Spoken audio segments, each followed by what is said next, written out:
When the Phone Rings Episode 12 ending explained. The final episode of When the Phone Rings aired today.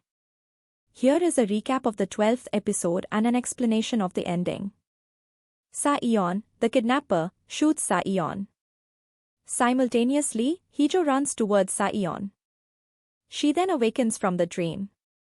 It has been discovered that Sa Eon relinquished his inherited assets, resigned from his position, and transferred all remaining matters to his legal representative. At the orphanage, Sang-woo and Yuri discussed his disappearance. He left without informing Hee Joo, and it was as if he had perished.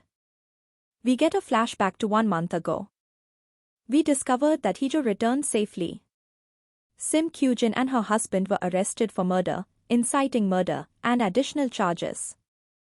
The actual Paik Sa Eon was fatally shot by the police as he persisted in threatening Hee Joo and Sa Eon with the firearm. Kyu-Jin discovers her son's passing from her cell phone and weeps as she remembers imprisoning him due to her overwhelming affection for him. Paik Ui-Yong was released from jail. He knelt before the press and issued an apology, stating that he was unaware of his father's true nature. He expressed his desire to relinquish all family ties and wealth, and to live as an ordinary citizen. The voiceover reveals that Kyu-Jin received a life sentence and subsequently appealed, requesting the death penalty. The butler was sentenced to 5 years in prison, as the victim chose not to pursue punishment. It has been approximately 6 months since Sa Eon's disappearance.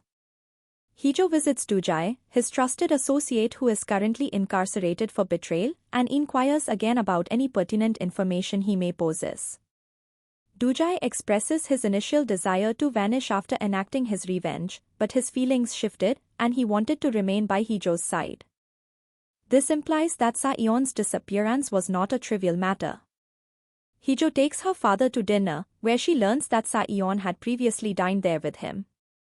At her residence, Hee Joo is visited by her sister, who implores her to leave with her due to her immense pain. However, Hee Joo is fearful of her husband's potential return during her absence and refuses to leave.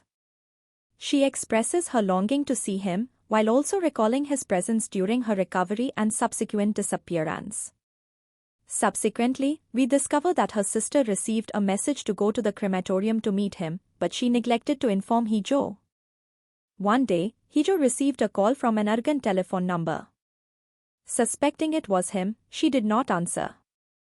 Subsequently, she received mail from the same country thanking her for a donation she had never made. Seeking answers, she met with his reporter friend, who revealed his fondness for sunsets while stationed in Argun and even disclosed a specific location. Disregarding her safety, Hee Joo resolved to visit the perilous country in search of him. She proceeds to the location and inquires with the director about the donation, but he has no recollection of the benefactor. Undeterred, she asks about a chapel that has been seized by rebels and, despite being warned of the danger, decides to go there.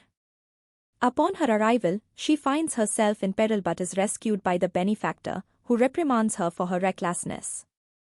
He reprimands her and questions her presence, considering his past actions towards her. It is revealed that Sa Eon informed him that his father ordered a hit on Hee Joo's younger brother because the boy witnessed Sa Eon's face, and subsequently had him killed. This explains why Hee Joo's sister also saw him at the crematorium. His sister revealed her awareness of the truth, but expressed indifference. Consequently, Sa Eon departed and imposed self-punishment by venturing into a perilous country. Subsequently, she initiated a kiss, and they embraced and shared a bed at his residence.